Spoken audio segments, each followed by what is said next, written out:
Everyone, সবাইকে শুভ নববর্ষ। তোমরা প্রথম দিকে ক্লিপটা দেখেই হয়তো বুঝতে পেরে গেছো যে আজ শুধু নববর্ষ ছিল না, আজ আমার বার্থডেও ছিল।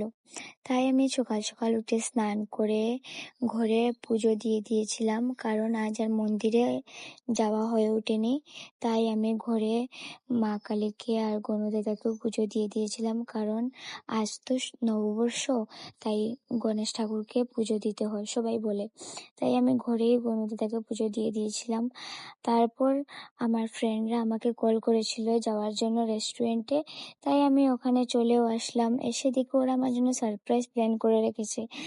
এটা দেখে তো আমি আরো খুশি হয়ে গিয়েছিলাম, কারণ সারপ্রাইজ তো অনেক ভালো লাগে, আর এটা সবারই ভালো লাগে। তারপর আমি কেক টেক কাটা শেষ করে খাওয়া দাওয়া করে ঘুরে আসার জন্য লেট হয়ে যাচ্ছিল, তাই আমি একটা দাদা ছিল অটোর ড্রাইভার, তাকে ফোন করে আনিয়ে নিয়েছিলাম। তারপর আমি ঘরেও এসে গেছি।